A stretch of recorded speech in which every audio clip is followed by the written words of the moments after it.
Something's in there. Timestamp 2:42 a.m. and stayed in bed. The scratching stopping after 5 minutes. The memo, later checked, caught a faint whisper. Look, not her voice. She didn't check the bathroom, keeping the door locked, and worked from her couch the next day, March 11, avoiding the mirror entirely. That afternoon, Hannah called Tyler, who came over at 4:00 p.m. She showed him the memo, his face paling. That's not normal, he said, but suggested a logical fix. Cover the mirror. They hung a towel over it, securing it with duct tape, and tested the bathroom. No sounds, no fog. Tyler stayed for dinner, takeout from Chen's Garden, and left at 8:00 p.m. Hannah felt better, but at 11:15 p.m., the towel was on the floor, the mirror clear, though she hadn't touched it. She snapped a photo with her iPhone, time-stamped 11:17 p.m., and saw it. Her reflection, but with those black eyes, head tilted, smiling wider than her face could. She screamed, slammed the door, and called Rachel, who arrived at 11:30 p.m., calming her down. Rachel, practical, said, "Maybe it's the lighting. Let's check tomorrow." On March 12, Hannah bought a digital voice recorder, a Sony ICD UX570 for $79 at Best Buy in Manchester, and a Wisecam V3 for $39, setting it up to face the bathroom door. She hit record at 9:00 p.m., the apartment quiet, the mirror still uncovered, her nerves frayed. At 2:46 a.m., she woke to the scratching again, louder, like claws on metal. The Wise app showed the bathroom door rattling, time-stamped 2:45 a.m., though it was locked. The recorder caught a voice, clear, saying, "See me now," at 2:44 a.m. Deep, not human. Hannah grabbed her keys and drove to a Motel 6 on South River Road, checking in at 3:10 a.m. She texted Emma, Rachel, and Tyler the Wise clip in audio, group chat exploding with, "Get out, stay out!" Emma called, "That's not a prank. Come to my place." Hannah stayed at Emma's apartment, a loft near downtown, on March 13. She researched her building, visiting the Concord Historical Society, a museum on North State Street. The curator, Mrs. Evelyn Gray, 65, found records. The apartment was part of a 1,902 tenement, site of a 1,947 suicide. A woman, Clara Vance, 32, hanged herself in the bathroom, leaving a note about seeing someone else in the mirror. A 1,947 Concord Monitor article called it a tragedy, mentioning Clara's obsession with an antique mirror bought at an estate sale. Hannah's blood ran cold. Was Clara's mirror hers? She posted the Wise clip to Our Paranormal under the username NH Designer 26, hitting 6-0 upvotes in 12 hours.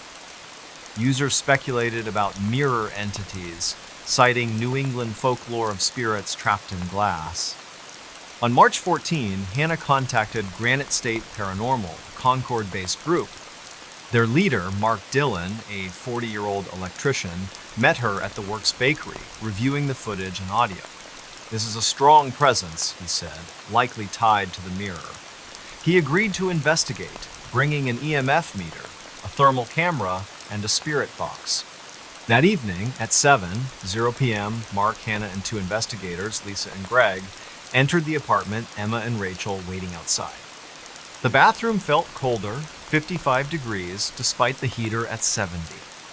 Mark's EMF meter spiked to 5.4 milligauss near the mirror, time-stamped 7:05 p.m., far above the normal 0.1. The thermal camera showed a cold spot, 10 degrees below the room, in front of the mirror, time-stamped 7:08 p.m. Mark used the spirit box, asking, "Clara, are you here?" It hissed, then said, "Not Clara, mine," at 7:10 p.m. Hannah's knees buckled. The recorder caught a laugh, sharp at 7:12 p.m., the mirror fogging, though no one breathed on it. Mark's face grew serious. "This isn't a ghost. It's something darker. using the mirror as a door. He advised removing it, but warned it might provoke the entity. At 7:30 p.m., Greg unscrewed the mirror, carefully wrapping it in a blanket, the EMF meter dropping to 0.2 milligauss. But as they carried it out, the Wise Cam caught a shadow, human-shaped, darting across the bathroom, time-stamped 7:34 p.m. Lisa's flashlight flickered, and the air turned heavy like syrup. They stored the mirror in Mark's van, locked, and he called a colleague, Sister Margaret Cole, a 58-year-old Catholic spiritualist from Manchester. Hannah crashed at Emma's again, the recorder catching nothing that night. On March 15, Sister Margaret arrived at 6:00 p.m., meeting Hannah and Mark at the apartment. She inspected the bathroom, now mirrorless, and sensed a lingering malice. She found a 1,947 photo of Clara in the Historical Society's archive, her eyes eerily like the reflections. Margaret believed the entity wasn't Clara, but something Clara had summoned, perhaps through occult dabbling. At 6:30 p.m., Margaret performed a cleansing, sprinkling holy water, burning frankincense, and reciting prayers, placing a blessed medallion where the mirror hung. The thermal camera showed no cold spots. Time-stamped 6:45 p.m., the spirit box, used one last time, was silent. Mark took the mirror to a church in Manchester, where it was destroyed in a blessed fire, per Margaret's advice, on March 16. Hannah returned to her apartment on March 17, the bathroom normal, the air light. She posted a final Reddit update with the Wise clip, recorder audio, and Clara's photo, hitting 9-0 upvotes. She moved to a new apartment in Manchester in April 2025, closer to work, avoiding mirrors at night. Concord's bustling again, the works packed with students, the Merrimack flowing calmly. Hannah keeps her Wise Cam off, but sometimes, in a store window, she catches a glimpse of something dark and looks away fast. Ancient relic woke, something dark. That's the harrowing truth Abigail Foster uncovered in the early winter of 2025 in a sleepy town called Taos, New Mexico, home to about 6-0 people, nestled in the Sangre de Cristo Mountains. Taos is known for its adobe architecture, art galleries, and a mystical vibe tied to its Native American and Spanish roots. Abigail, a 33-year-old antiques dealer who ran a shop called Desert Finds on Paseo del Pueblo Sur, had a knack for spotting treasures at estate sales.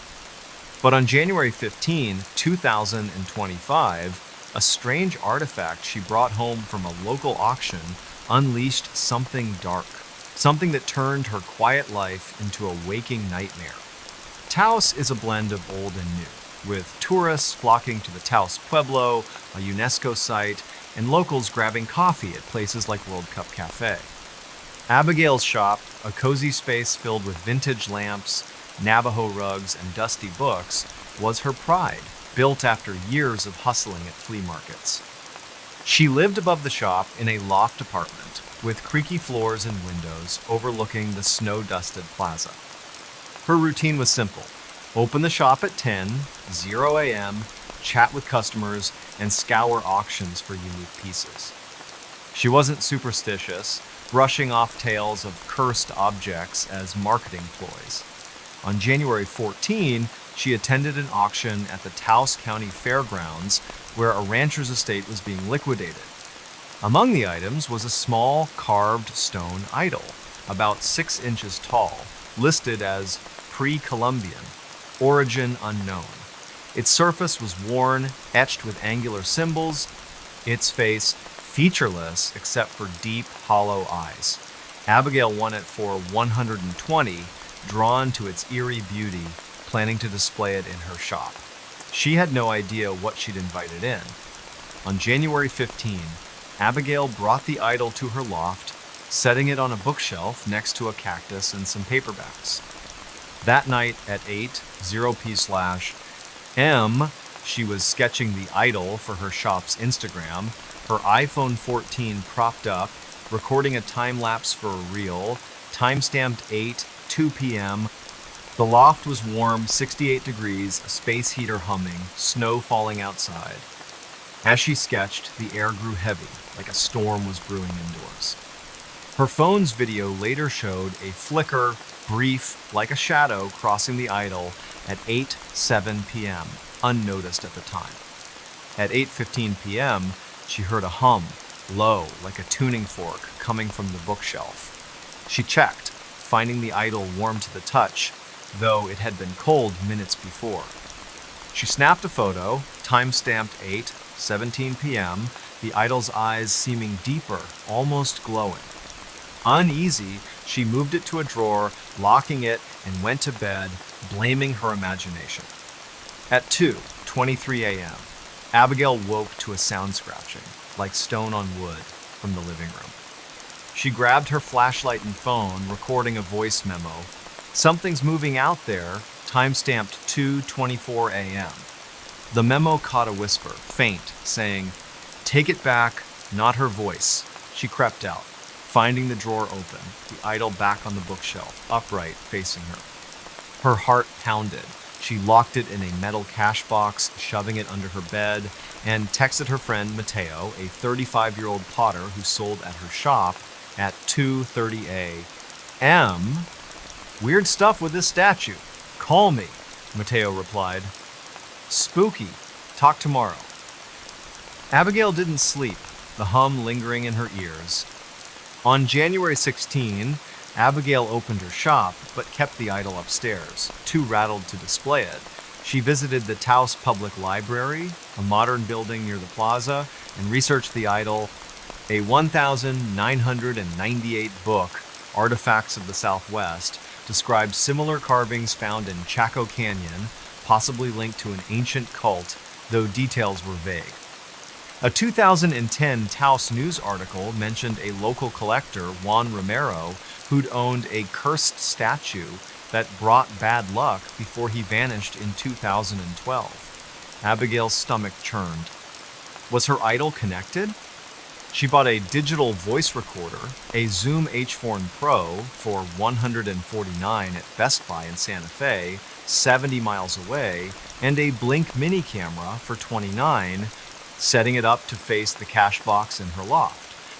At 9:00 p.m., she hit record, the apartment quiet, the idol still locked away. At 2:47 a.m., she woke to the hum, louder, and a thud, like something falling. The Blink app showed the cash box open, the idol on the floor, time-stamped 2:46 a.m. The recorder caught a voice deep saying, "Keep me." At 2:45 a.m., Abigail grabbed her keys and drove to Mateo's house, a casita on Kit Carson Road, crashing there at 3:15 a.m. On January 17, Abigail and Mateo returned to her loft, finding the idol back on the bookshelf, though she'd left it on the floor. She showed him the Blink footage and audio, his face pale. "That's not right, Abby," he said, suggesting a priest. Abigail, not religious, hesitated but posted the idol's photo to our occult under the username NM Antiques33, hitting 50 upvotes in 10 hours. A user, Desert Mystic, suggested a Taos Pueblo elder, citing the idol's possible native origin. Abigail emailed the Taos Pueblo Cultural Center, attaching the photo, and got a reply from Maria Vigil, a 60-year-old historian who agreed to meet. That day, Abigail noticed shadows in her peripheral vision, fleeting, human-shaped, vanishing when she turned. Her phone at 6:00 p.m. recorded a video of her loft, time-stamped, catching a shadow moving across the wall, though she was alone. On January 18, Maria met Abigail at her shop at 3:00 p.m. She examined the idol, now in a locked display case, and frowned. "This is old, maybe Anasazi, not meant for outsiders," she said. She explained that such relics, found in kivas, were vessels for spirits, often dangerous if removed.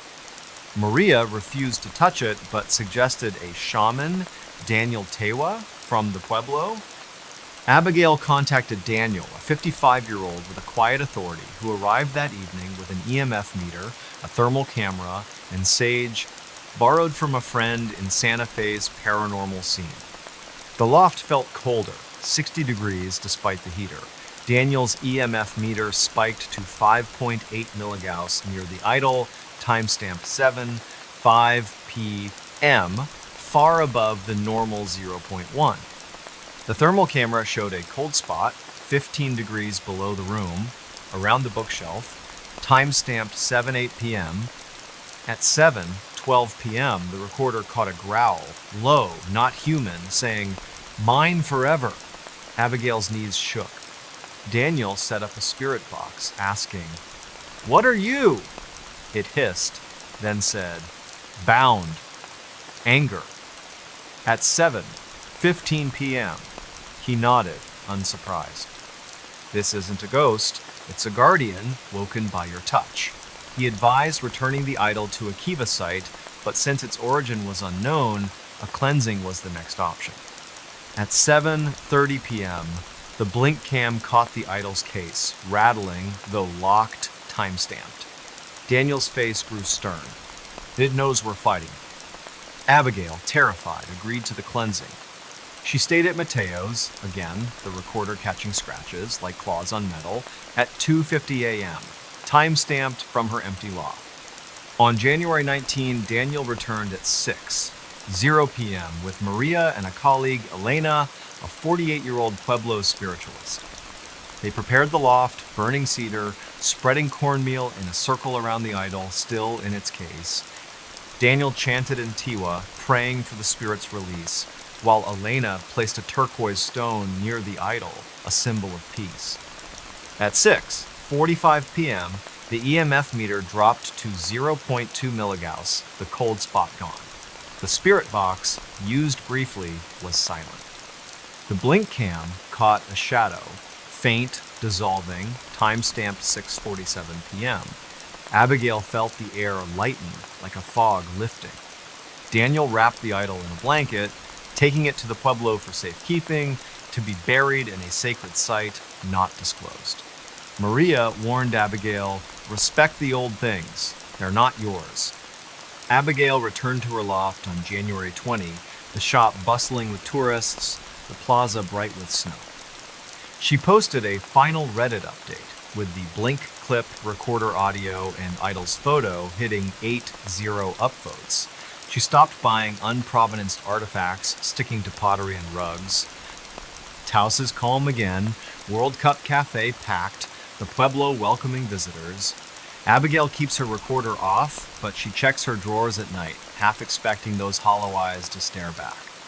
Welcome to Midnight Mysteries, where haunting tales and dark secrets unfold under the cover of night. Close your eyes, breathe deep, and drift into eerie stories whispered in the silence of midnight. Perfect for lovers of horror, mystery, and sleep with a thrill. Cursed Doll moved at midnight. Cursed Doll moved at midnight. That's the story Emily Harper stumbled into in the fall of 2023 in a sleepy Ohio town called Millfield. It's the kind of place where everyone knows your name, where the Dollar General is the biggest store for miles, and where old houses creak with secrets nobody talks about. Emily, a 29-year-old freelance graphic designer, had just moved into a fixer-upper on Maple Street, a 2-story Victorian with peeling paint and a sagging porch. She got it cheap at an estate sale, a steal at 87.0 because the previous owner, Mrs. Evelyn Carver, had passed away at 93, leaving no heirs. The house came with furniture, dusty books, and one peculiar item: a porcelain doll, about 2 feet tall, dressed in a faded blue gown, with glass eyes that seemed to follow you. Emily found it in the attic, tucked in a wooden cradle, wrapped in a yellowed quilt. She thought it was creepy but charming, a relic of a bygone era. She named it Clara, after her grandmother, and set it on a shelf in her living room, next to a thrifted lamp and a stack of design magazines. That was her first mistake. Before we begin, tell me, where are you listening from and what time is it there? Millfield, Ohio isn't the kind of place you'd expect a horror story. It's got one stoplight, a diner called Judy's that serves pancakes 24/7, and a volunteer fire department that doubles as the town's social hub. The population hovers around 200, and the biggest news of 2023 was when a raccoon got stuck in the high school's vending machine. But Emily, who grew up in Columbus and craved the quiet, loved it. She'd spend her days sketching logos for clients, sipping coffee on her porch, waving at neighbors like old Mr. Thompson, who walked his beagle every morning at 7:15 sharp. At night, she'd binge true crime podcasts, her AirPods drowning out the house's groans as the wind swept through the Appalachian foothills. It was peaceful, mostly, until October 17, 2023. That night, Emily was working late, her laptop glowing in the dim living room. The clock read 11:47 p.m. when she heard it, a soft thud, like a book falling off a shelf. She froze, her fingers hovering over the keyboard. The house was old, sure, but this wasn't the usual creak of settling wood. She muted her podcast, some episode about a missing hiker, and listened. Silence. Then, another thud, sharper, from the direction of the living room shelf. Emily's heart picked up. She grabbed her phone, turned on the flashlight, and tiptoed across the hardwood floor, her socks muffling her steps. The beams swept over the couch, the coffee table, the shelf. Clara, the doll, was there, upright, her glass eyes glinting. But something was off. Emily could have sworn she'd left Clara facing the window toward the street. Now, the doll was angled toward her, as if watching her work. Emily laughed nervously, chalking it up to her imagination. She'd been listening to too many creepy stories, she told herself.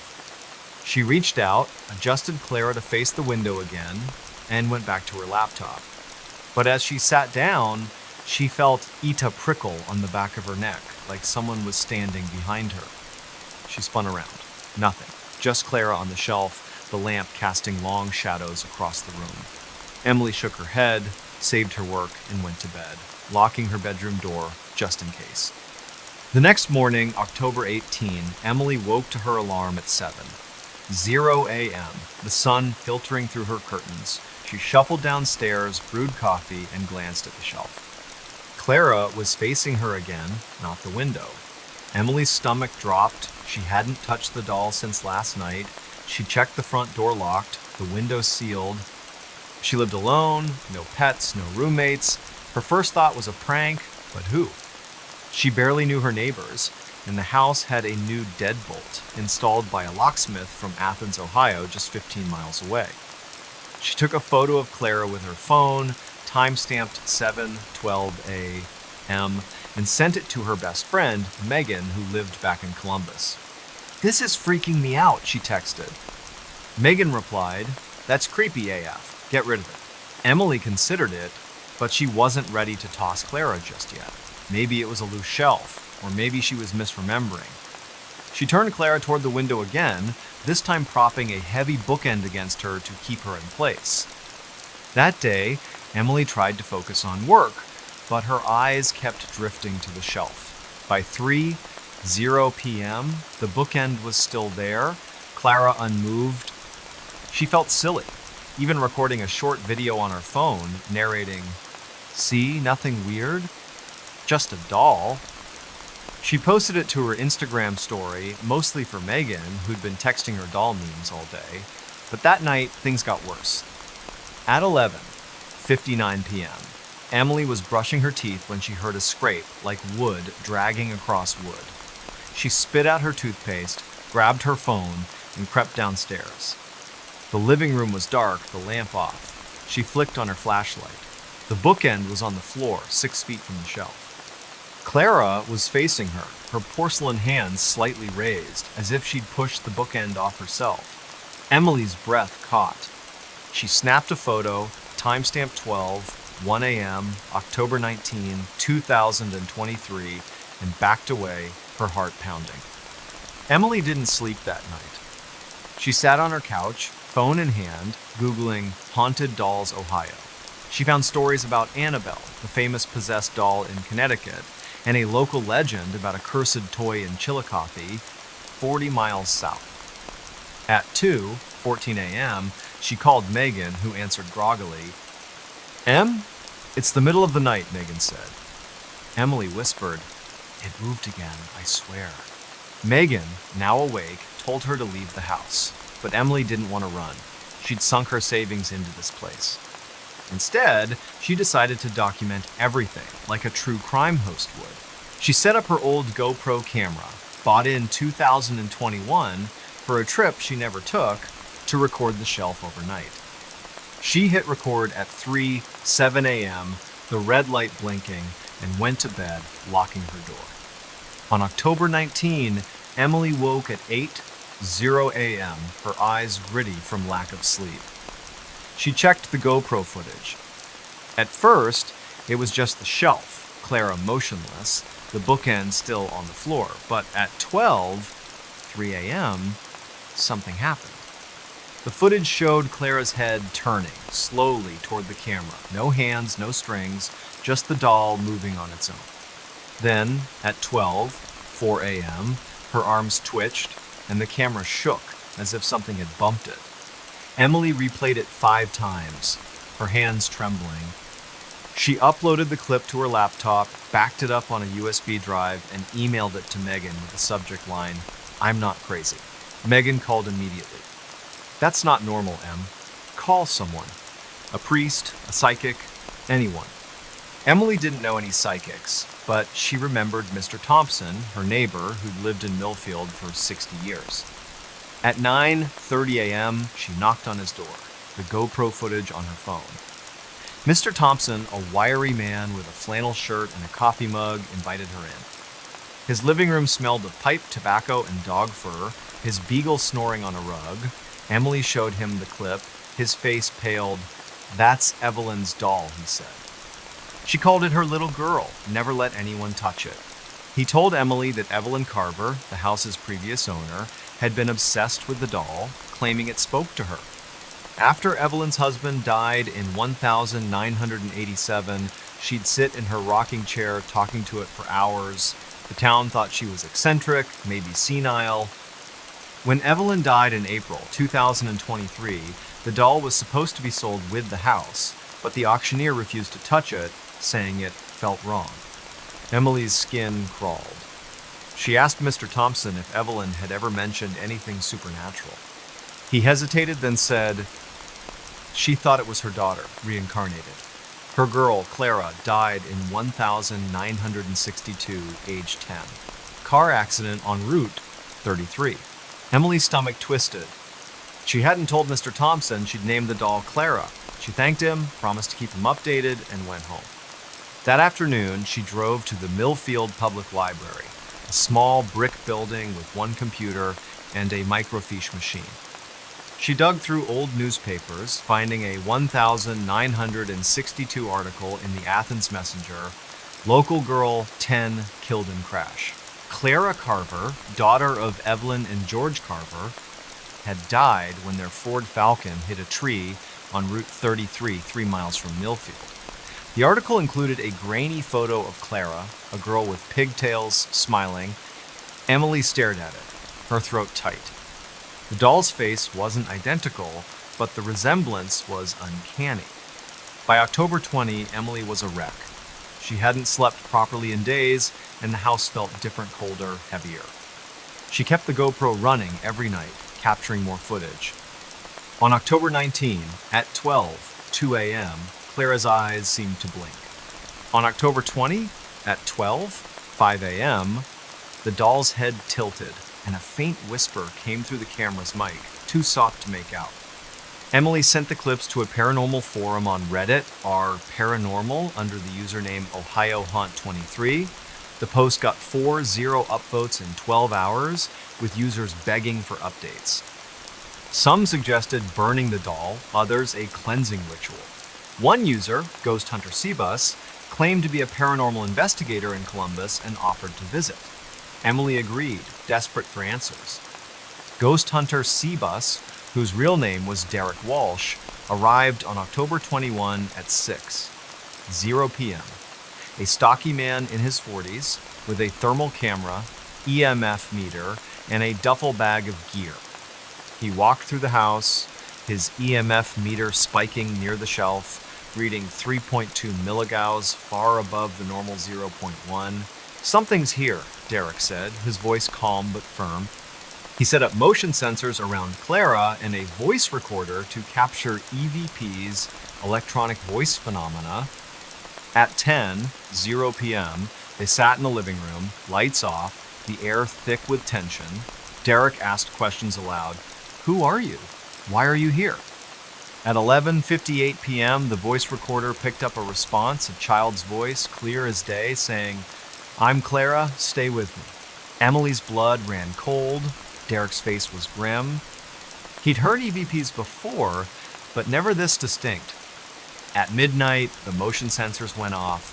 The GoPro, still recording, caught Clara's arms moving, lifting an inch, then dropping. Derek's thermal camera showed a cold spot, 10 degrees lower than the room, hovering over the doll. He told Emily the doll was a vessel, likely tied to Clara Carver's spirit, or something mimicking it. "It's not safe," he said. "You need to remove it." Emily nodded, but she was torn. She felt sorry for Clara, the girl, not the doll. What if the spirit was trapped, not evil? Derek stayed until 2:00 a.m., collecting more data, then left, promising to analyze the EVPs and return with a medium. On October 22, Emily tried to live normally, working on a logo for a client, a craft brewery in Cincinnati. But at noon, she heard a giggle from the living room. She froze, her pen dropping. The giggle came again, high-pitched, like a child's. She grabbed her phone, started recording audio, and walked to the shelf. Clara was facing her, the bookend on the floor again. The giggle stopped. Emily's audio caught nothing, but she was done doubting herself. That night, she wrapped Clara in the quilt, put her in a cardboard box, and drove to St. Paul's Catholic Church in Athens, 15 miles away. She left the box on the steps with a note, "Please bless or destroy, haunted." She didn't sign it. Emily expected relief, but the house felt worse. On October 23, at 12:03 a.m., her GoPro, still aimed at the empty shelf, recorded footsteps, small and deliberate, like a child's.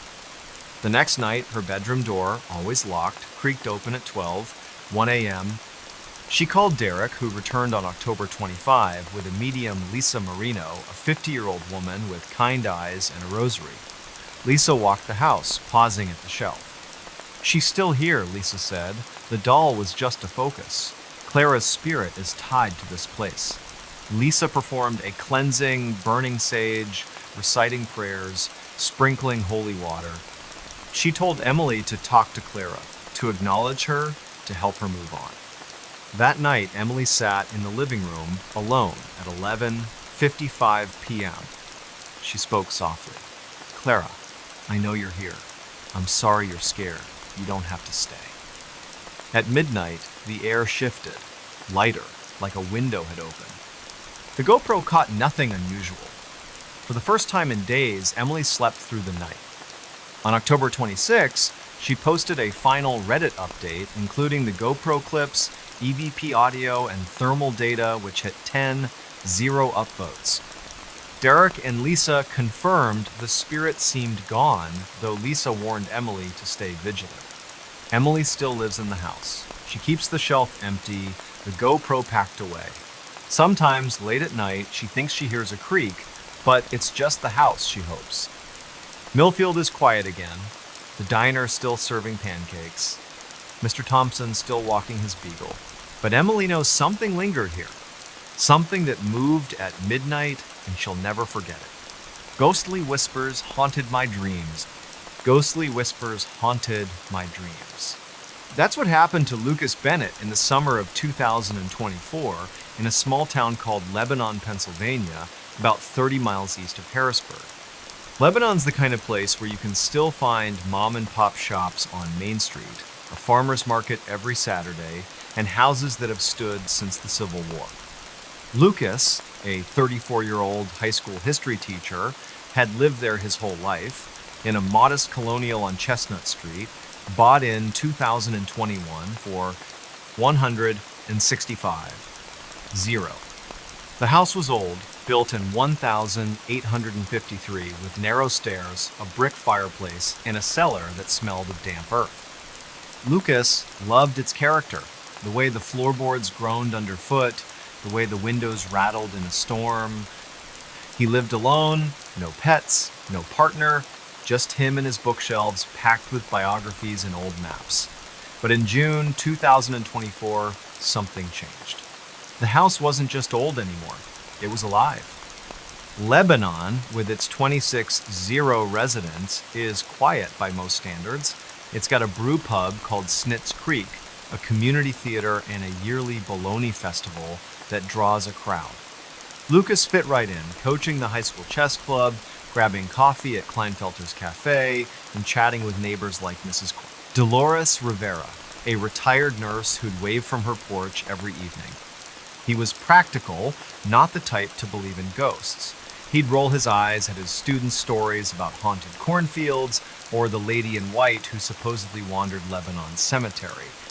But on June 12, 2024, Lucas started to question everything.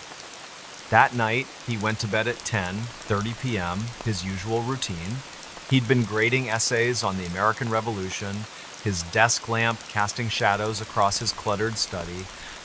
Exhausted, he fell asleep quickly, the hum of a box fan drowning out the summer crickets. Around 2:00 a.m., he woke, heart racing, his sheets damp with sweat. He'd had a dream, vivid and wrong. In it, he was standing in his cellar, the air thick and cold, a woman's voice whispering his name, "Lucas, Lucas," over and over.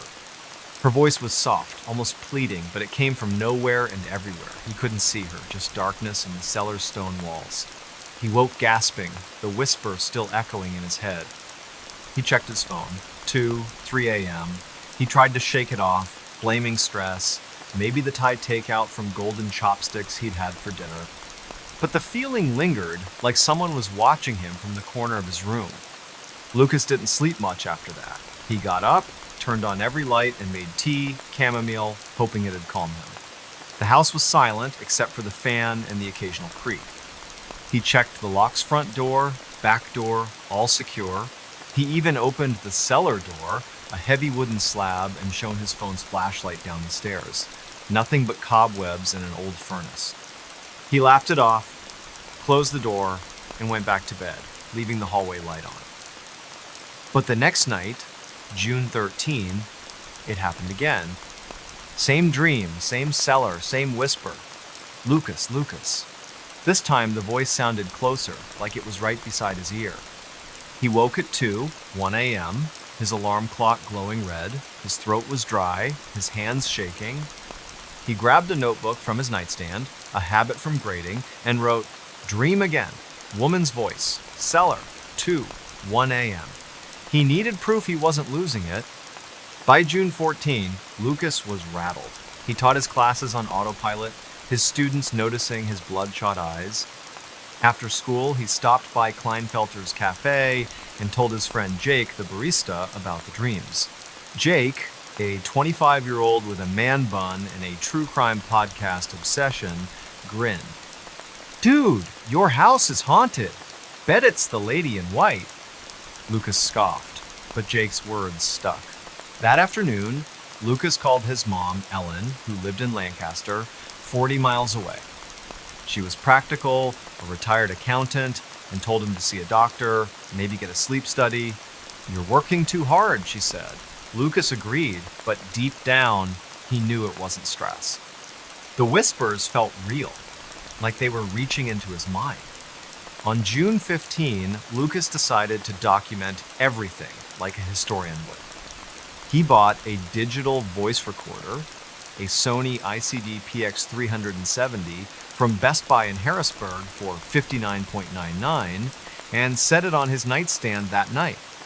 He hit record at 10:45 p.m., the red light blinking, and fell asleep. At 2, 2 a.m., he woke from the same dream, the whisper louder, almost desperate, "Lucas, help me." He checked the recorder, his hands clumsy with adrenaline. The audio was clear. At 2:00 a.m., a woman's voice, faint but unmistakable, said, "Lucas, help me." No one else was in the house. Lucas played it back 3 times, his stomach churning. He texted Jake at 2:15 a.m., attaching the audio. Jake replied, "Holy crap, that's an EVP. You got a ghost, man." Lucas barely slept after that.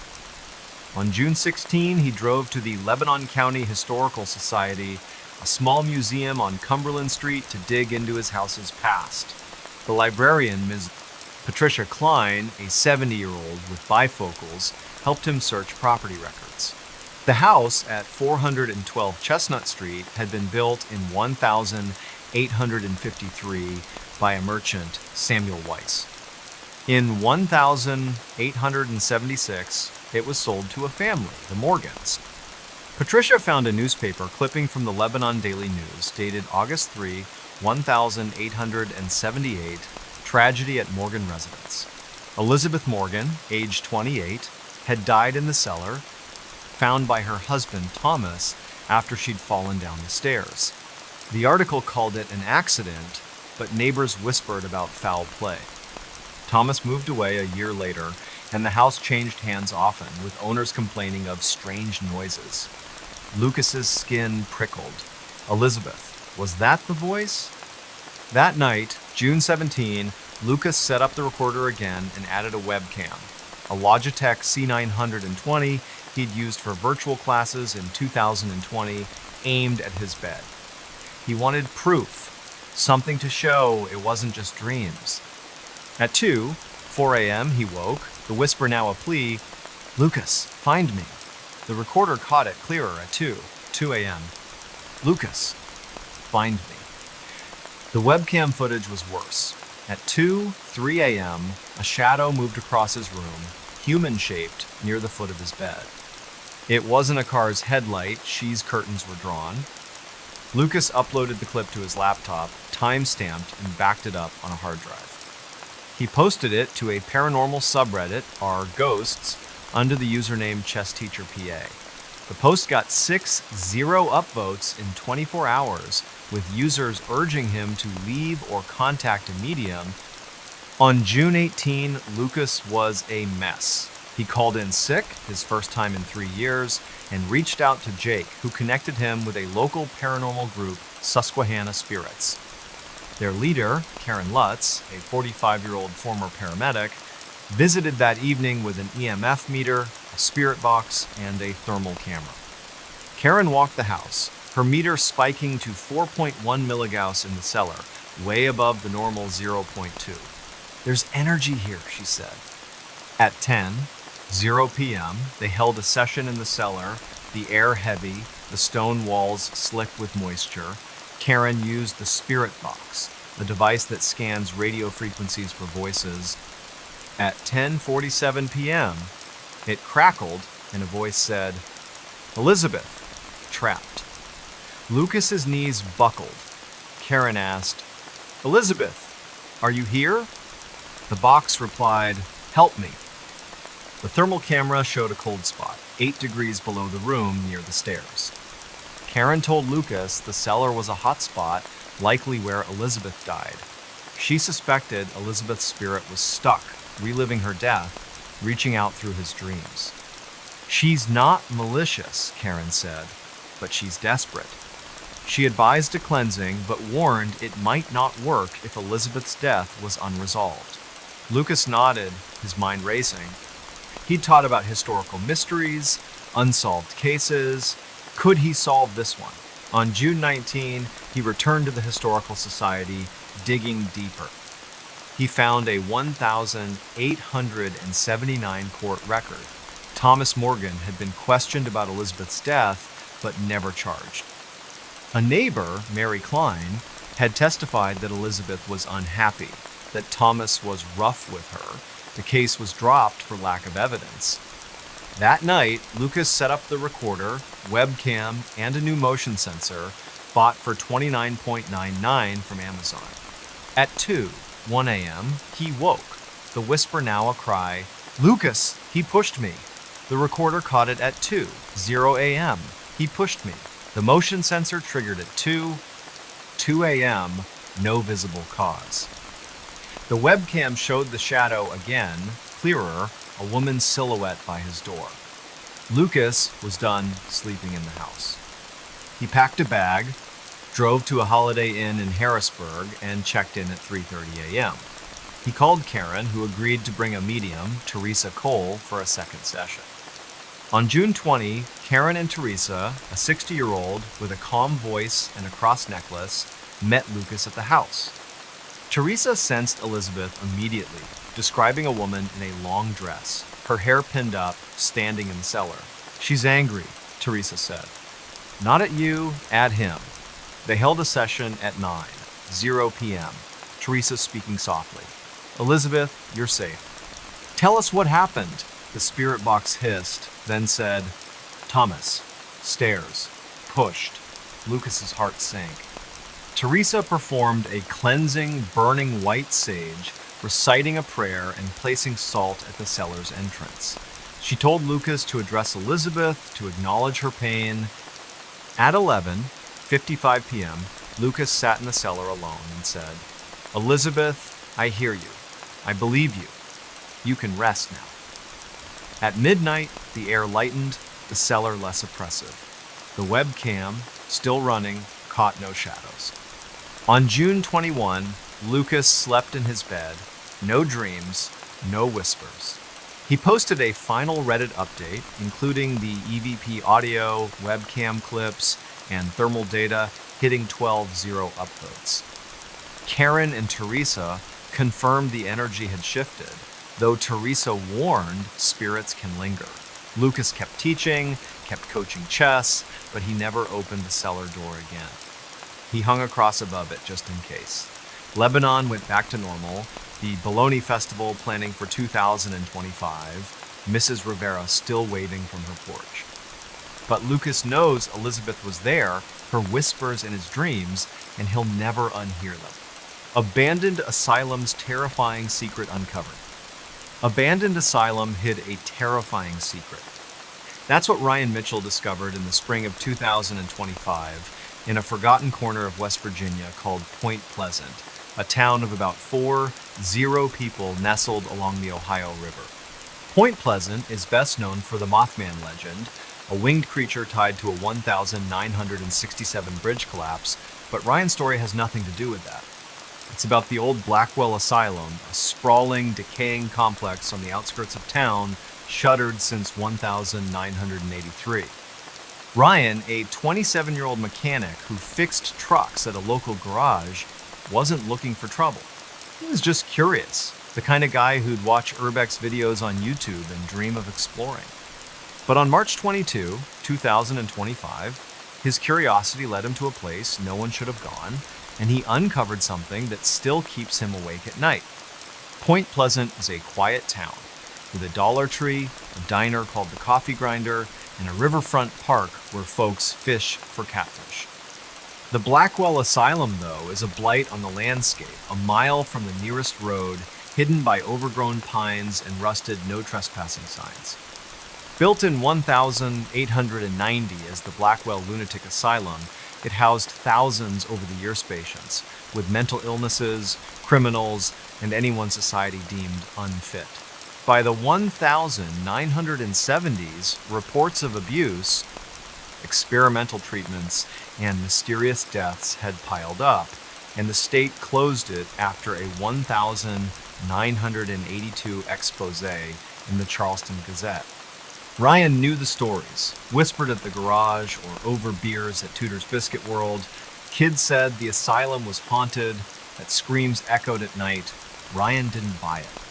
He figured the real horror was history, not ghosts, but he wanted to see it for himself.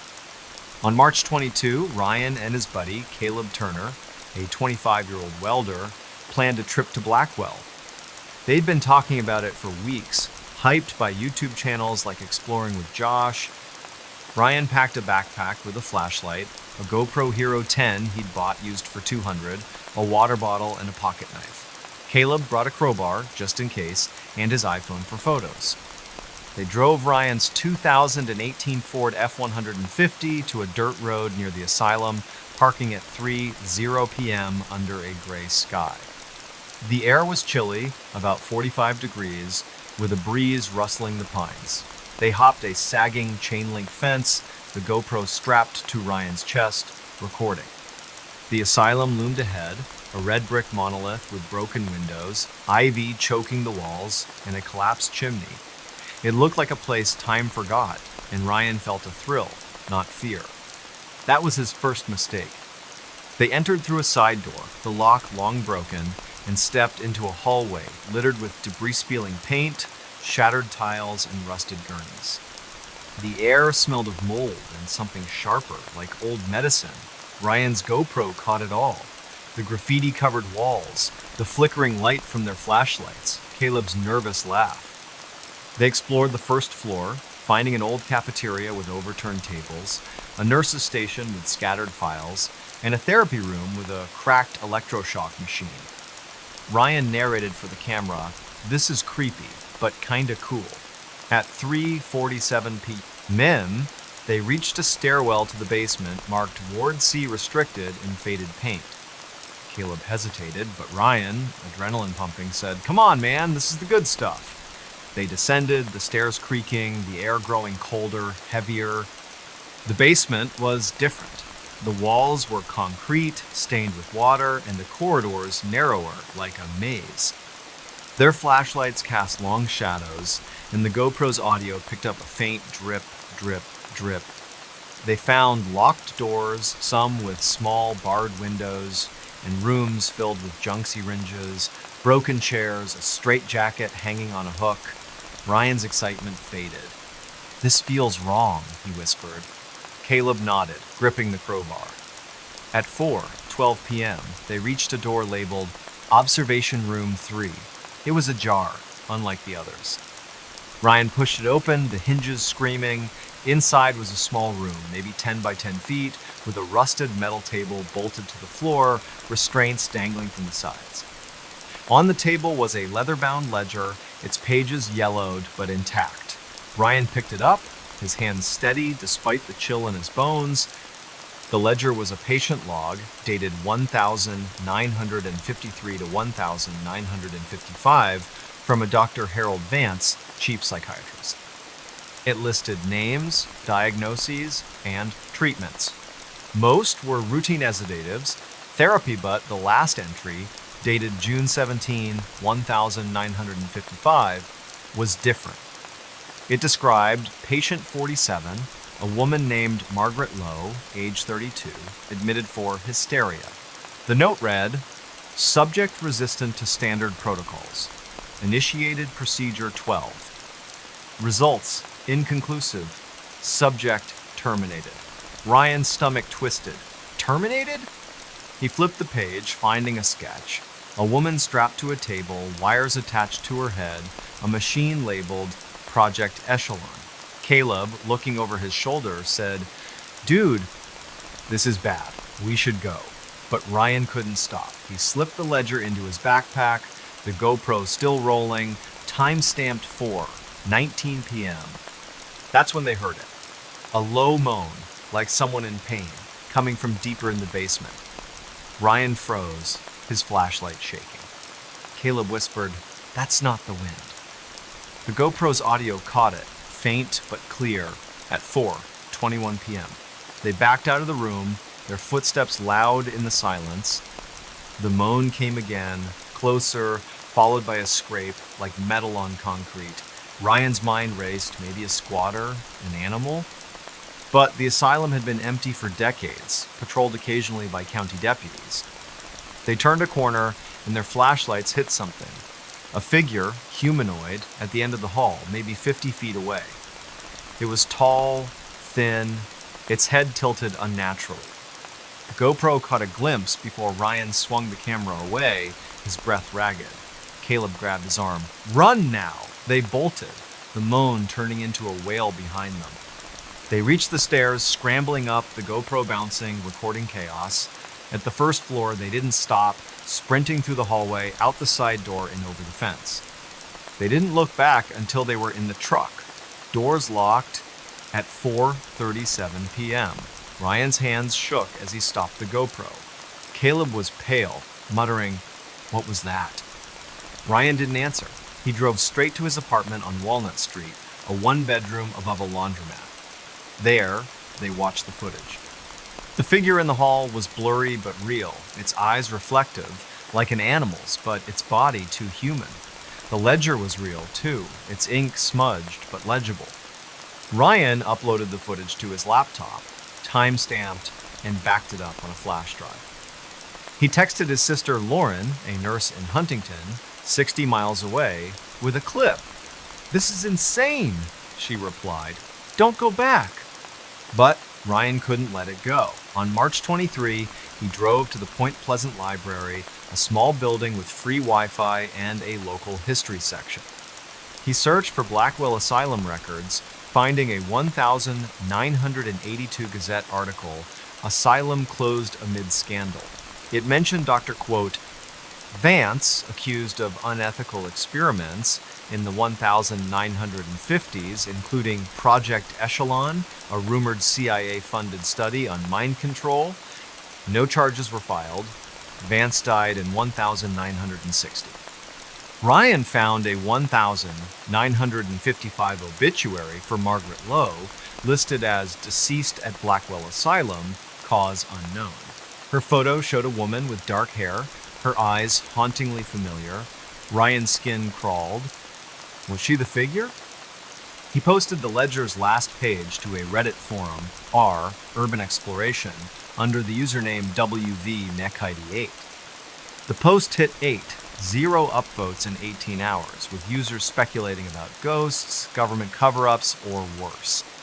On March 24, Ryan and Caleb agreed to return, but not alone.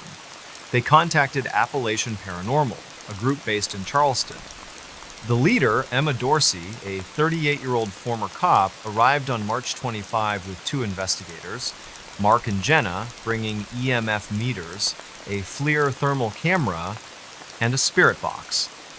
They met at 6:00 p.m., the sky orange with dusk. Emma reviewed Ryan's footage, her face grim. "Something's active here," she said. They entered the asylum, the air colder now, 38 degrees. In the basement, Emma's EMF meter spiked to 5.3 milligauss near observation room 3, far above the normal 0.1. At 7:14 p.m., the spirit box crackled, spitting out, "Margaret, help!" Ryan's knees weakened.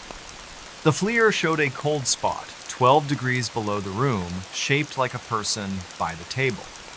Emma led a session asking, "Margaret Lowe, are you here?" The spirit box replied, "Trapped, Vance." At 7:32 p.m., the moan returned, loud, from the hall. Jenna's flashlight caught Movementa's shadow, tall, darting past a doorway. The GoPro, now on Mark's chest, recorded it, time-stamped 7:33 p.m. Emma stayed calm, but her voice was tight. "We're not alone." They moved to leave, but the basement door, which they'd propped open, was shut. Caleb pried it with the crowbar, his hands shaking. The wail came again, closer, as they reached the stairs. At the first floor, they ran, exiting at 7:49 p.m., the asylum silent behind them. Back at Ryan's apartment, Emma analyzed the data.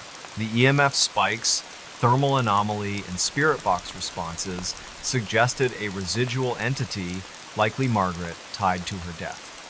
Project Echelon was real, Emma said, citing declassified CIA files from the 1970s. They tested on patients like her. She didn't just die. She was broken. Emma advised Ryan to stay away and offered to contact a medium. Ryan nodded, but he felt guilty. Margaret's story wasn't just a ghost tale. It was a crime, buried by time. On March 26, he drove to the Mason County Courthouse, 10 miles away, and filed a public records request for Blackwell's patient files. A clerk promised to search, but warned most records were destroyed in a 1,984 fire. That night, Ryan slept at Caleb's place, a trailer on Route 2.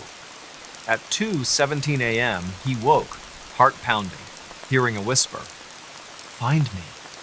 No recorder caught it, but Ryan knew it was her. He posted a final Reddit update on March 27 with the GoPro clips, Spirit Box audio, and a scan of the ledger. It hit 15 zero upvotes, with users urging him to contact the press. On March 28, Emma returned with a medium, Clara Hayes, a 55-year-old with a soft southern drawl. At the asylum, Clara sensed Margaret in the basement, angry but not evil. She performed a cleansing, burning sage, praying and placing a quartz crystal on the table. "Margaret, you're free," Clara said. At 8:00 p.m., the air shifted lighter. The FLIR showed no cold spots. Ryan's GoPro caught nothing unusual. Ryan hasn't returned to Blackwell. He still works at the garage, still grabs coffee at the coffee grinder, but he keeps the ledger locked in a safe. The courthouse found no records, but a local reporter, tipped off by Reddit, is digging into Project Echelon. Point Pleasant talks about Ryan's footage now, a new legend to rival Mothman. Sometimes Ryan dreams of the asylum, the table, the moan. He wonders if Margaret found peace or if something else lingers waiting. "I explored a haunted tunnel. I explored a tunnel, found horror." That's what happened to Ethan Caldwell in the winter of 2025 in a rural stretch of Tennessee called Copperhill, a town of barely 300 souls tucked in the Blue Ridge Mountains near the Georgia border. Copperhill's a place where the past clings tight, with old copper mines scarring the hills and stories of ghosts whispered at the local gas station. Ethan, a 24-year-old part-time bartender at the Copper Kettle, wasn't chasing ghosts. He was bored, stuck in a dead-end job, scrolling YouTube for adventure. But on February 8, 2025, he stumbled into the kind of story that changes you deep in an abandoned mine tunnel called Old Number 7. What he found there wasn't just creepy, it was evil. Copperhill's small, the kind of town where you know every face at the post office, and the biggest event is the annual Polk County Fair. The mines, though, are its shadow. They boomed in the 1800s, pulling copper from the earth, but by the 1980s they'd shut down, leaving tunnels like Number 7 to rot.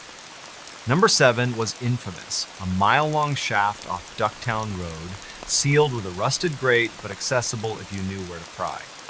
Locals avoided it, saying miners died there in a 1,903 collapse, their bodies never recovered. Ethan heard the tales at the bar, from old-timers nursing Coors Light, but he shrugged them off. Ghosts were for kids, he thought.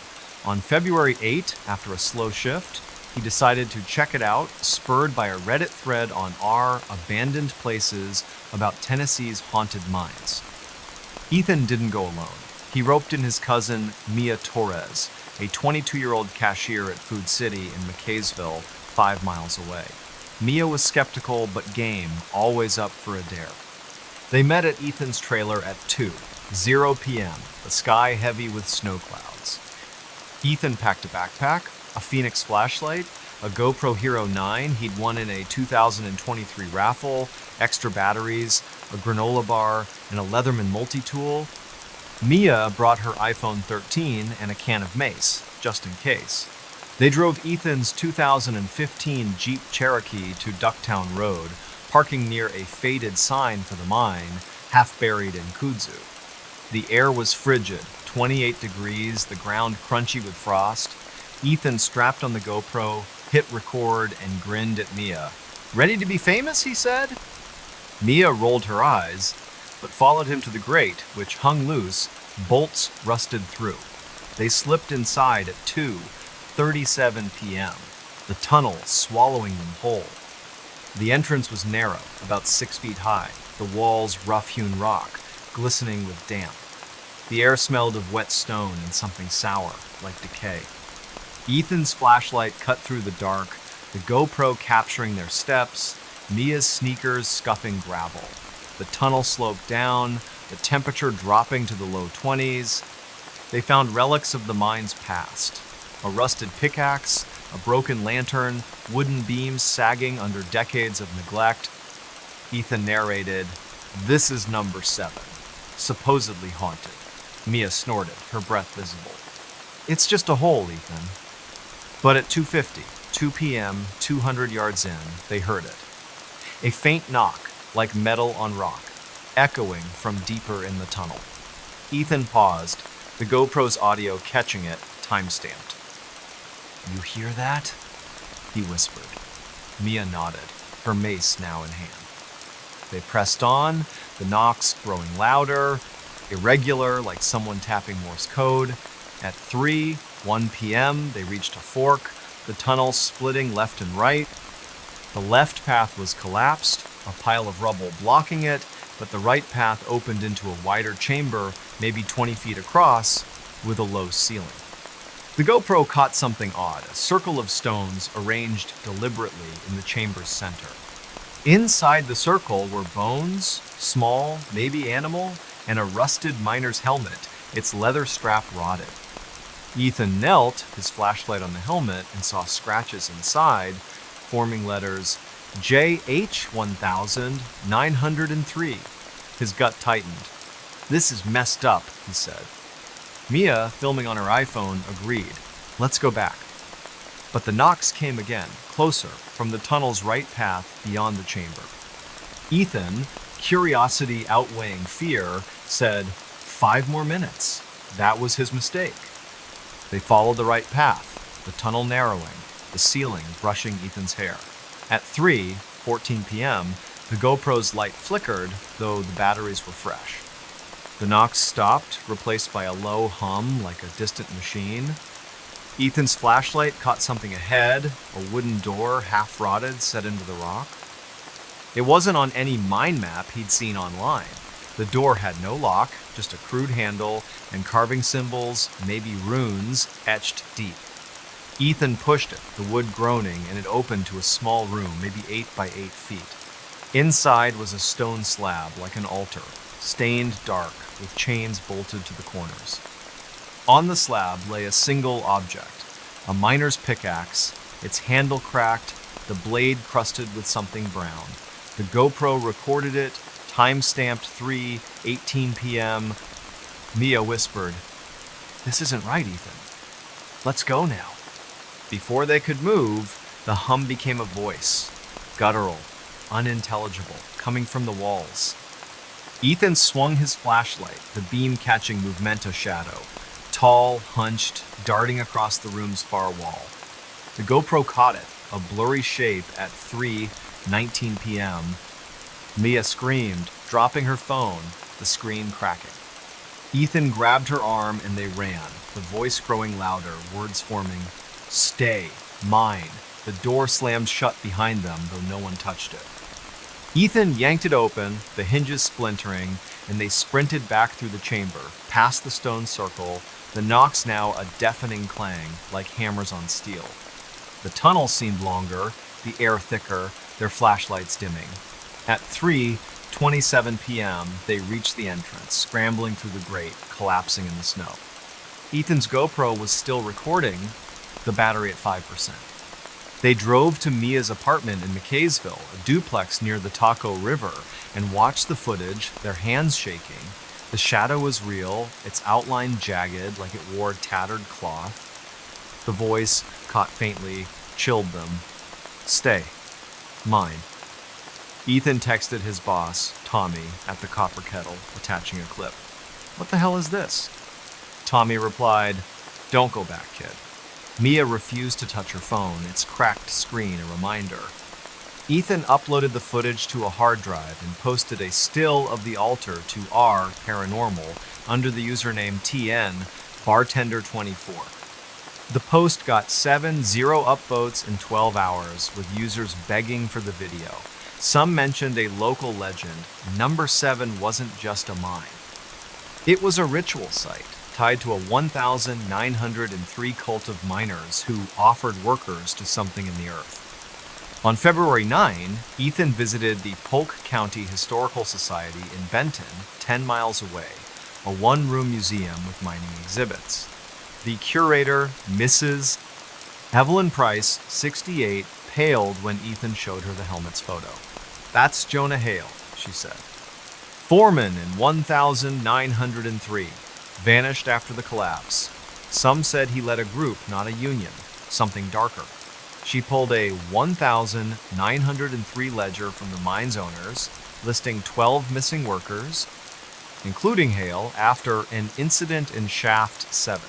A newspaper clipping from the Chattanooga Times dated July 14, 1903, hinted at unnatural practices but lacked details. Ethan's throat tightened. Was Hale the shadow, or something worse? That night, Ethan stayed at Mia's, sleeping on her couch. At 2:43 a.m., he woke to knocking, slow, deliberate, from the apartment's front door. He checked, heart pounding, no one there. Mia, awake, heard it too. Ethan set up his GoPro, recording the living room, but caught nothing. On February 10, he contacted Tennessee Ghost Trackers, a paranormal group in Chattanooga, 50 miles away. Their lead investigator, Derek Vance, a 42-year-old electrician, met Ethan and Mia at the Copper Kettle on February 11, reviewing their footage. "That's not human," Derek said of the shadow. He agreed to investigate number 7, bringing an EMF meter, a thermal camera, and a spirit box. On February 12, at 5:00 p.m., Derek, Ethan, and 2 team members, Lisa and Greg, entered the tunnel, Mia staying behind, too shaken. The air was 25 degrees, the ground icy. Derek's EMF meter spiked to 4.8 milligauss near the altar room, far above the normal 0.1. At 5:32 p.m., the spirit box hissed, spitting out, "Jonah! Blood!" Ethan's stomach dropped. The thermal camera showed a heat signature, human-shaped, by the altar, though no one stood there, time-stamped 5:34 p.m. Derek asked, "Jonah Hale, what do you want?" The spirit box replied, "Mine, forever." A clang echoed, like the pickaxe falling, though it hadn't moved. Lisa's flashlight died, despite new batteries. At 5:41 p.m., the shadow appeared, closer in the doorway, the GoPro catching its reflective eyes. Derek shouted, "Go!" They ran, the voice roaring, "Stay!" They reached the entrance at 5:49 p.m., breathless, the tunnel silent. At Derek's office, a converted garage, they analyzed the data. The EMF spikes, thermal anomaly, and spirit box responses pointed to a malevolent entity, possibly Hale, bound to the tunnel by whatever happened in 1903. "This isn't a ghost," Derek said. "It's something darker, tied to that altar." He cited a 1970s book, Tennessee's Hidden Histories, mentioning number 7 as a sacrificial site for a cult worshipping a mountain spirit. Derek urged Ethan to stay away and offered to bring a medium. Ethan agreed, guilt gnawing at him. He'd disturbed something, and it followed him. On February 13, Ethan and Mia moved to a motel in Blue Ridge, Georgia, 15 miles away, splitting the $80 a night cost. At 2:47 a.m., the knocking returned, now on the motel window. Ethan recorded it on his phone, catching 3 distinct taps, time-stamped. He posted a final Reddit update on February 14 with the GoPro clips, spirit box audio, and the helmet photo hitting 10-0 upvotes.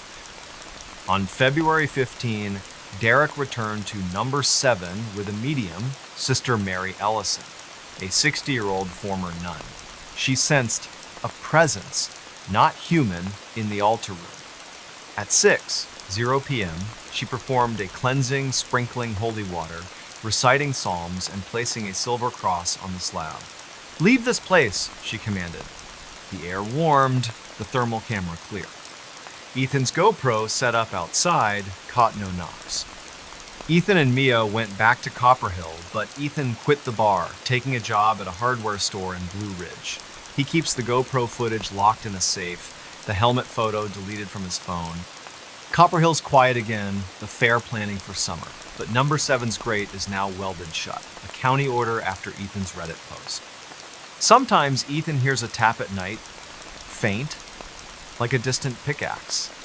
He prays it's just the wind, but he knows better. Demon lurked in my basement. Demon lurked in my basement shadows. That's the nightmare Olivia Grant faced in the early spring of 2025 in a quiet suburb of Grand Rapids, Michigan, called Kentwood, home to about 0 people. Kentwood's the kind of place where kids bike to Dairy Queen, neighbors mow each other's lawns, and the biggest drama is a delayed road repair on 44th Street. Olivia, a 32-year-old single mom and paralegal at a downtown law firm, lived in a 1,970s split level on Meadow Lane Drive, bought in 2022 for $245,000. It was her and her 8-year-old son Noah in a house with shag carpet, a wood-paneled den, and a basement she rarely used. But in March 2025, something in that basement turned her life upside down, something she swears wasn't human. Grand Rapids is a mid-sized city, but Kentwood feels smaller, with strip malls, a Meijer superstore, and a community center hosting Friday fish fries. Olivia loved the normalcy, dropping Noah at school, grabbing coffee at Bigby, and waving to her neighbor, Mr. Doug Larson, a retired electrician who'd tinker in his garage. Her house was cozy, if dated, with a backyard swing set and a basement full of junk Christmas decorations, Noah's old tricycle, and a washer-dryer that rattled like a freight train.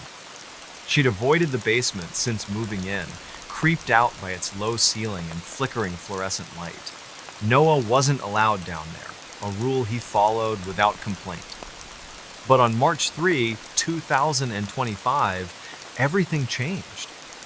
That evening, Olivia was cooking spaghetti, Noah doing homework at the kitchen table. It was 6:15 p.m., the sky dark, a light rain tapping the windows. Noah looked up, frowning. "Mom, what's that smell?" Olivia sniffed, catching a whiff of something foul, like sulfur or rotten eggs, coming from the basement door, a flimsy plywood slab off the kitchen. She figured it was a plumbing issue, maybe a backed-up drain. She grabbed a flashlight, her iPhone 12, and opened the door, the smell hitting her like a wall. The stairs creaked as she descended, her flashlight beam sweeping the concrete floor, littered with dust and cobwebs. The washer-dryer was silent, the light off. At the bottom, she gagged, the odor choking. Her phone's flashlight caught something odd, a dark smear, like oil, on the wall near the furnace, forming a rough shape, maybe 3 feet tall, human-like but distorted. She snapped a photo, time-stamped 6:22 p.m., and backed up, her skin prickling. That's when she heard it, a low growl, not animal, not mechanical, coming from the corner where the smear was. She ran upstairs, slamming the door, her heart pounding. Olivia didn't tell Noah, not wanting to scare him. She locked the basement door, a cheap knob lock, and texted her friend Jenna, a realtor in Grand Rapids. "Weird smell in basement, creepy vibe. Plumber?" Jenna replied. "Could be mold. Call someone tomorrow." Olivia tried to sleep, but the growl echoed in her mind. At 2:47 a.m., she woke to a thud, like something heavy falling downstairs. She checked her phone's security app, linked to a Blink camera in the living room. The feed was normal, but the basement door was ajar, though she'd locked it. She grabbed a baseball bat from Noah's room, crept to the kitchen, and shut the door, sliding a chair under the knob. Nothing else happened, but she didn't sleep. Her phone opened to 911. On March 4, Olivia called a plumber, Mike's Plumbing, from Kentwood. Mike, a burly guy in his 50s, arrived at 10:00 a.m., checked the basement, and found no leaks or sewer issues. "That smell's not normal," he said, eyeing the smear, now fainter. "Might be a dead animal in the walls." He suggested an exterminator and left, refusing to charge her. Olivia took another photo of the smear, time-stamped 10:32 a.m., noting it looked less distinct, like it was fading. She worked from home that day, keeping Noah upstairs, but the house felt wrong, the air heavy, like a storm was coming. At 7:00 p.m., Noah, coloring in the den, said, "Mom, someone's whispering." Olivia froze. She heard nothing, but Noah pointed to the basement door. "Down there." She grabbed him, locked them in her bedroom, and called Jenna, who came over at 7:30 p.m. Jenna, practical, suggested a carbon monoxide detector, but Olivia knew it wasn't that. Her detector, installed in 2022, was fine. On March 5th, Olivia bought a digital voice recorder, a Zoom Honin for $99 at Best Buy, and a Wise Cam for $34, setting it up to face the basement door. She hit record at 8:00 p.m., the house quiet, Noah asleep. At 2:51 a.m., she woke to another thud, louder, like metal on concrete. The Wisecam's app showed the basement door open, swinging slowly, time-stamped 2:50 a.m. She checked the recorder, her hands shaking. At 2:49 a.m., it caught a voice, deep guttural, saying, "Leave, now." No one was in the house but her and Noah. She grabbed Noah, still half asleep, and drove to a Holiday Inn on 28th Street, checking in at 3:20 a.m. She texted Jenna the audio clip, who called, voice trembling, "Liv, that's not human. Stay out." Olivia didn't return home that day. On March 6th, she took Noah to her mom's house in Holland, 30 miles away, and contacted a local priest, Father Michael Reed, from St. Mary's Church in Kentwood. Father Reed, a 60-year-old with a calm demeanor, met her at a Starbucks at 1:00 p.m. She showed him the photos, wise footage, and audio. He didn't dismiss her, saying, "Evil can linger in places. I'll check the house." That afternoon, Olivia and Father Reed entered the house, Noah staying with her mom. The smell was gone, but the basement felt colder, 10 degrees below the main floor, though the thermostat read 68. Father Reed sprinkled holy water, prayed, and placed a crucifix on the basement wall. At 2:15 p.m., the Wise Cam, still running, caught a shadow, tall and jagged, crossing the basement stairs, time-stamped. Father Reed's face tightened. "This is beyond me," he said. He referred her to a paranormal investigator, Karen Holt, based in Lansing, 70 miles away. On March 7, Olivia met Karen, a 45-year-old former journalist, at the house. Karen brought an EMF meter, a thermal camera, and a spirit box. She walked the basement, her meter spiking to 6.2 milligauss near the smear, now barely visible, far above the normal 0.1. At 3:00 p.m., the spirit box crackled, spitting out, "Mine, stay." Olivia's knees buckled. The thermal camera showed a cold spot, 15 degrees below the room, shaped like a figure near the furnace, time-stamped 3. 4 p.m., Karen asked, "Who are you? Why here?" The spirit box replied, "Bound. Anger." Karen's voice was steady but firm. "This isn't a ghost. It's darker, maybe demonic, tied to this house." She suggested a full cleansing but needed more data. That night, Olivia stayed at the Holiday Inn, setting up the Wisecam remotely to monitor the basement. At 2:53 a.m., the feed showed the crucifix falling from the wall, landing 6 feet away, time-stamped. The recorder, left running, caught a laugh, low and mocking, at 2:52 a.m. Olivia sent the footage to Karen, who called at 8:00 a.m. on March 8. "This is serious," Karen said. "We need a specialist." She contacted a demonologist, Brother Thomas Kane, a 55-year-old Benedictine monk from the monastery in Kalamazoo. On March 9, Brother Thomas arrived, carrying a leather case with relics, holy water, and a Latin prayer book. Olivia, Karen, and Father Reed joined him at the house at 6:00 p.m., Noah still at her mom's. Brother Thomas walked the basement, his face grim. Something was invited here, he said, noting the smear's location near the furnace, a possible focal point. He asked Olivia about the house's history. She'd never researched it, so Karen pulled records from the Kent County Clerk's office, finding the house was built in 1972 on land once owned by a man named Victor Klein, who died in 1968. A 1967 Grand Rapids Press article mentioned Klein as a recluse suspected of occult practices, though never proven. Neighbors reported strange lights in the field where Olivia's house now stood. Brother Thomas nodded.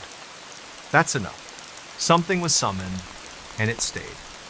At 7:00 p.m., Brother Thomas began the cleansing, chanting in Latin, sprinkling holy water, and placing blessed salt around the basement. Karen's EMF meter dropped to 0.2 milligauss, the cold spot gone. At 7:32 p.m., the spirit box, still on, hissed, then went silent. Olivia felt the air lighten like a weight lifted. The Wise cam caught nothing unusual, time-stamped 7:35 p.m. Brother Thomas warned, "It's gone, but stay vigilant. Pray daily." Olivia nodded, exhausted but relieved. She and Noah returned home on March 10. The basement door locked, a new crucifix hung. Olivia posted her story to R Paranormal on March 11 under the username Mom25 with the Wise clips, audio, and smear photos hitting 0 upvotes in 24 hours. Karen and Brother Thomas confirmed the entity was likely banished, but Olivia sold the house in April 2025, moving to an apartment in Wyoming, Michigan, 10 miles away. She keeps the recorder off, the basement a memory she buries.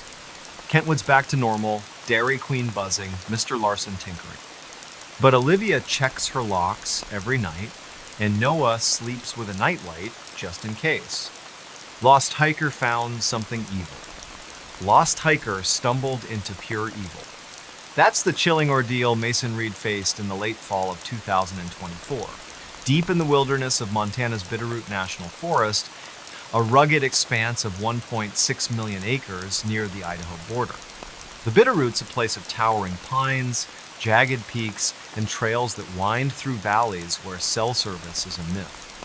Mason, a 30-year-old software developer from Missoula, 40 miles north, wasn't new to hiking. He'd tackled trails across the Rockies, logging 50 miles a month on his Garmin watch. But on November 9, 2024, a solo trek on the Blodgett Canyon Trail led him to something no map could have prepared him for, something that turned a day hike into a fight for survival. Missoula is a college town, home to 75 people with craft breweries like Bayern and a vibrant outdoor scene. Mason fit right in, spending weekends climbing, kayaking, or hiking with his border collie Riley, who stayed home that day. He lived in a rented bungalow on Higgins Avenue, bought his gear at REI, and followed local hiking forums on Reddit, like Montana Outdoors. The Blodgett Canyon Trail, a 12-mile out and back in the Bitterroot, was his pick for November 9, drawn by its granite cliffs and solitude. He told his roommate Nate, a 28-year-old barista, he'd be back by 6:00 p.m. Mason packed light, a Osprey backpack, a Nikon's 50 camera, a Garmin GPS, a headlamp, water, trail mix, and a first aid kit. He drove his 2020 Subaru Outback to the trailhead, 20 miles west of Hamilton, arriving at 8:00 a.m. The sky was clear, 38 degrees, frost on the ground. He snapped a selfie at the trail sign, time-stamped 8:03 a.m., and started hiking, the canyon quiet except for the crunch of his boots. The trail followed Blodgett Creek, a stream carving through pines and boulders. Mason planned to hike 6 miles to a viewpoint, eat lunch, and return.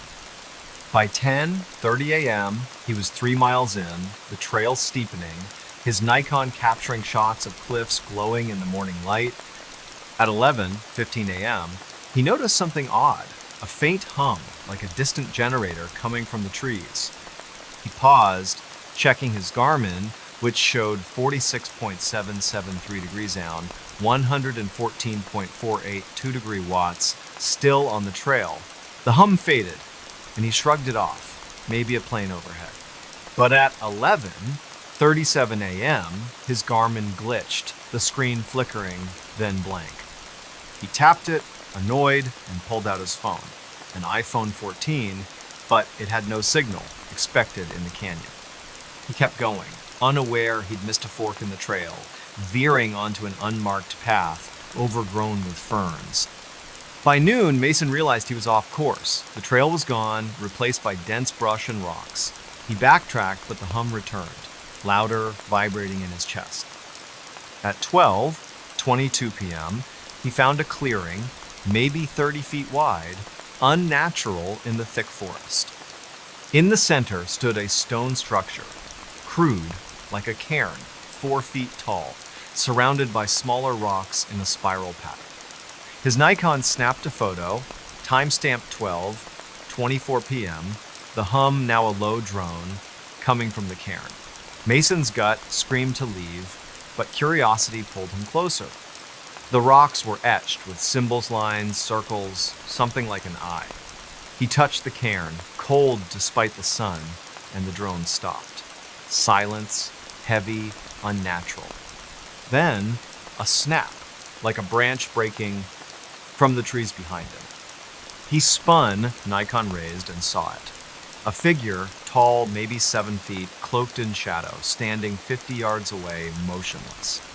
The photo, later checked, showed only trees. Timestamped 12:27 p.m. Mason bolted, crashing through brush, his backpack snagging on thorns. The figure didn't follow, but the hum resumed, pulsing like it was inside his skull. He ran blindly, tripping over roots, his headlamp falling out, lost. At 1:05 p.m., he stopped, gasping, at a dry creek bed, his Garmin dead. Phone at 10%. The forest felt wrong, too dark for midday, the air thick like before a storm.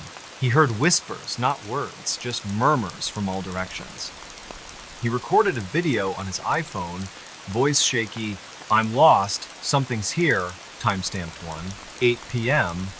The whispers grew, and his flashlight, clipped to his pack, flickered, though its batteries were new. He moved, following the creek bed, hoping it led to the main trail. At 1:32 p.m., he found a rusted trapper's cabin, half collapsed, its door hanging by one hinge. Inside, he saw scratches on the walls, deep like claws, in a journal, pages brittle, dated 1923. The last entry read, "It watches. Don't look." Mason shoved the journal in his pack, his Nikon capturing the cabin, timestamped 1:35 p.m. The whispers became a voice, low, growling, "See me." Mason's flashlight died. He stumbled out, the figure now closer, 20 yards away, its form shifting, like smoke, eyes glinting red in the Nikon's flash, caught faintly at 1:40 p.m. He ran again, the voice louder, "Stay. See." The forest seemed to twist, trees leaning inward, the path looping back to the cairn. Impossible. At 2:15 p.m., Mason, exhausted, hid behind a boulder, recording another iPhone video. "It's following me. I can't get out," timestamped. His phone died. The hum was deafening now, his head throbbing. He saw the figure again, closer, its shape clear gaunt, limbs too long, no face, just those eyes. He screamed, running, tripping, until he hit the main trail. Somehow, at 3:00 p.m., the hum fading, the figure gone. He staggered to the trailhead, collapsing in his Subaru. At 4:47 p.m., the Nikon's battery dead, but the journal still in his pack. Mason drove to a gas station in Hamilton, the Bitterroot Quick Stop, and called Nate at 5:03 p.m., voice hoarse, "I'm alive." Something was out there. Nate met him at the gas station, pale when he saw Mason's scratched face and torn jacket. They watched the Nikon photos and iPhone videos, the figure's eyes barely visible, the cairn symbol stark. Mason texted his sister Ellie, a teacher in Bozeman, 200 miles away, with a photo of the journal. "What is this?" She replied, "Get help." Mason posted the clearing's photo to R Paranormal under the username MT-Hiker24, hitting 6-0 upvotes in 12 hours. Users speculated about skinwalkers, wendigos, or something older tied to native Salish legends of shadow beings in the Bitterroot. On November 10, Mason visited the Missoula Public Library, a modern building with a Montana history section. He showed the journal to a librarian, Dr. Susan Klein, a 62-year-old historian. She recognized the symbols as similar to Salish warnings meant to mark forbidden places. The journal belonged to a trapper, Amos Reed, no relation to Mason, who vanished in 1923. A 1923 Missoulian article reported Amos's cabin found empty, walls scratched, his rifle unfired. Dr. Klein warned Mason, "Some places are left alone for a reason." He dug deeper, finding a 1978 Forest Service report of missing hikers near Blodgett Canyon with strange markings, noted but unexplained. Mason's stomach churned. Was the cairn a marker, a trap? That night, at his bungalow, Mason couldn't sleep. At 2:33 a.m., he heard the hum faint outside his window. He grabbed his Nikon, but the battery, charged that day, was dead.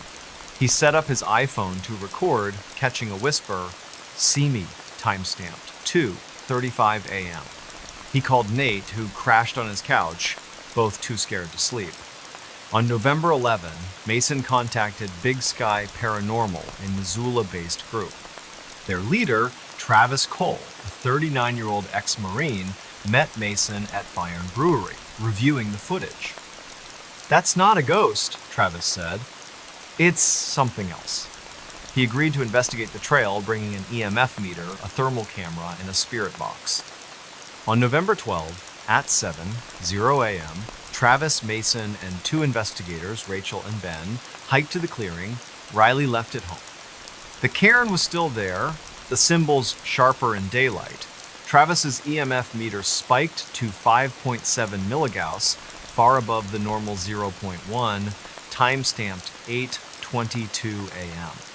The thermal camera showed a cold spot, 10 degrees below the forest, hovering over the cairn, time-stamped 8:25 a.m. At 8:30 a.m., the spirit box crackled, spitting out, "Leave! Eyes!" Mason's throat tightened. Rachel's flashlight flickered, and Ben saw movement branches bending, no wind. The hum returned, low, and Travis's camera caught a shadow, fleeting, at 8:37 a.m. "We're done," Travis said, voice steady but urgent. They hiked out, the hum fading, reaching the trailhead at 10:15 a.m. At Travis's office, a rented space near the university, they analyzed the data.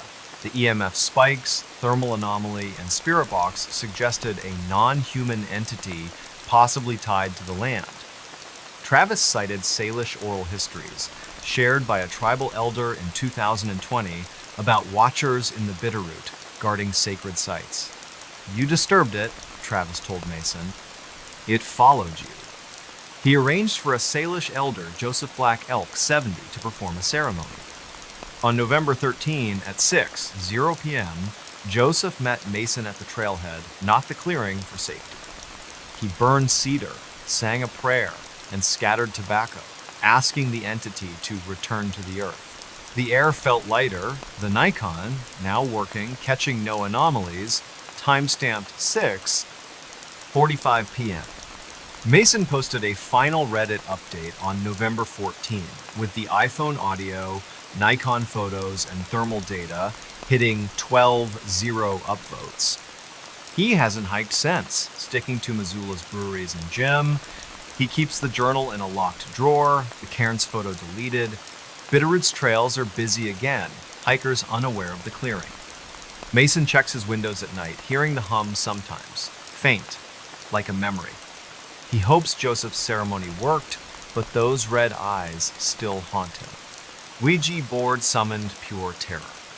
Ouija board unleashed a living nightmare. That's the horrifying reality Chloe Martinez faced in the winter of 2024 in a small college town called Bellingham, Washington, about 90 miles north of Seattle. Bellingham's a quirky place, home to Western Washington University with 16 zero-students, craft coffee shops like Makeworth, and a waterfront that smells of salt and pine. Chloe, a 21-year-old junior majoring in environmental science, lived in an off-campus rental on Indian Street, a creaky craftsman house shared with 3 roommates. She wasn't into the occult, more likely to be found at a climate rally than a seance. But on December 14, 2024, a seemingly harmless game with a Ouija board, bought on a whim, opened a door to something she can't explain, something that still haunts her. Bellingham's got a laid-back vibe, with farmers markets, microbreweries like Aslan, and trails in Whatcom Falls Park where students jog. Chloe's house, rented for $2,000 a month, was typical for the area built in 1925, with a sloped porch, stained glass windows, and a basement they used for storage. Her roommates were Mia, a 22-year-old art major, Liam, a 21-year-old computer science student, and Ava, a 20-year-old psychology major. They were tight, hosting game nights, splitting Costco runs, and joking about the house's quirks, like doors that wouldn't stay shut. Chloe, practical and skeptical, rolled her eyes at Mia's tarot cards and Liam's ghost hunting apps. But when Ava brought home a Ouija board from a thrift store, the Rusty Anchor, for $5, Chloe agreed to try it, mostly for laughs. It was a cold Saturday night, 34 degrees, rain drumming the roof, and they were bored, finals done, campus quiet. At 8:00 p.m., they gathered in the living room, the board on a coffee table, surrounded by empty pizza boxes and a flickering lavender candle. Chloe set up her iPhone 13 to record, propped on a bookshelf, time-stamped 8:02 p.m., thinking it'd be funny for TikTok. Mia lit incense, sandalwood, and dimmed the lights. The board was old, wood-worn, letters faded, the planchette a chipped triangle.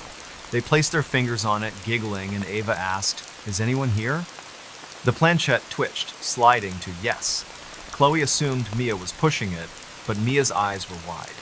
Liam asked, "What's your name?" The planchette spelled E-L-I-S-E. Chloe laughed. "Nice try, guys." But the air felt heavier, the candle flickering, though no windows were open. At 8:07 p.m., the iPhone video caught a shadow, brief, crossing the wall behind them, unnoticed at the time. Ava, spooked, asked, "Elise, are you friendly?" The planchette jerked to no. Chloe's stomach tightened, but she pressed on. "What do you want?" The board spelled stay, then you, fast, the planchette shaking. Liam pulled his hands back. "I'm out." Mia snapped, "Don't break the circle." The candle went out, smoke curling. At 8:11 p.m., the iPhone still recording. A knock came from the basement door, 3 slow thuds echoing in the quiet house. Chloe froze, her pulse racing. They hadn't touched the basement all night. Its lock rusted, key lost. She grabbed her phone, stopped the video, and flicked on the lights. The planchette was upside down, though no one had moved it. They shoved the board under the couch, agreeing to never touch it again. But that was just the start. That night, Chloe couldn't sleep. At 2:13 a.m., she woke to whispers, not words, just murmurs, from her closet. She checked, finding only clothes, but her iPhone, charging on her nightstand, had recorded audio, time-stamped 2:12 a.m., capturing a voice, faint, saying, "See you." She texted the group chat. "Anyone awake? This is creepy." Mia replied, "Heard something too." Footsteps. They met in the kitchen, bleary-eyed, and played the audio, their faces pale.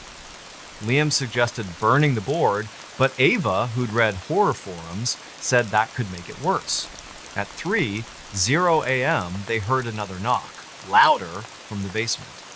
Chloe grabbed a flashlight and a kitchen knife, Liam behind her with a baseball bat. The basement door was ajar, the lock dangling, broken. They didn't go down, slamming it shut, piling chairs against it. On December 15, Chloe skipped her morning class, too shaken. She drove to the Rusty Anchor, a cluttered shop near the bay, and asked the clerk, a 60-year-old named Barb, about the board. Barb frowned. That came from an estate sale. Old lady on Maple Street died last month. She gave Chloe the address, 1427 Maple, and a name, Elise Thornton, 87, no family. Chloe visited the Bellingham Public Library, a brick building with free Wi-Fi, and searched obituaries. A November 2024 Bellingham Herald notice confirmed Elise's death. Passed peacefully at home, no cause listed. A 1985 article mentioned Elise as a recluse, rumored to dabble in spiritualism after her husband's death in a 1979 mill accident. Chloe's skin crawled. Was Elise tied to the board? That afternoon, Chloe bought a digital voice recorder, a Tascam DR5X for $89 at Guitar Center, and set it up in the living room. At 7:00 p.m., the roommates gathered, the board still under the couch, untouched. The recorder caught knocks, soft, at 7:14 p.m. from the basement, though no one was down there. Mia, trembling, suggested a medium, but Liam wanted to call campus security.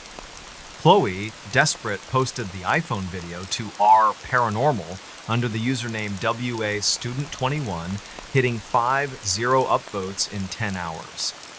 A user, PNW Ghost, suggested a local paranormal group, Cascadia Spirits. Chloe emailed them, attaching the audio, and got a reply from their leader, Ethan Wells, a 35-year-old former paramedic. On December 16, Ethan arrived at 6:00 p.m. with an EMF meter, a thermal camera, and a spirit box. The house felt colder, 60 degrees despite the heater. Ethan's meter spiked to 4.9 milligauss near the basement door, far above the normal 0.1, timestamped 7 p.m. He set up the spirit box, asking, "Elise, are you here?" It hissed, then said, "Not Elise, other." Chloe's heart sank. The thermal camera showed a cold spot 12 degrees below the room, near the couch, timestamped 6:12 p.m. At 6:15 p.m., the recorder caught a laugh, sharp, mocking, not human. Ethan's face tightened. "This isn't a ghost," he said. "It's something you invited through the board." He urged them to leave for the night and arranged for a spiritualist, Nora Black, to assist. The roommates crashed at Mia's boyfriend's apartment, a studio near campus. At 2:19 a.m., Chloe's recorder, left running, caught a voice, clear, saying, "Come back, timestamp." She sent it to Ethan, who called, "Stay away until we fix this." On December 17, Chloe researched the house, visiting the Whatcom County Assessor's Office. Records showed 1,427 Maple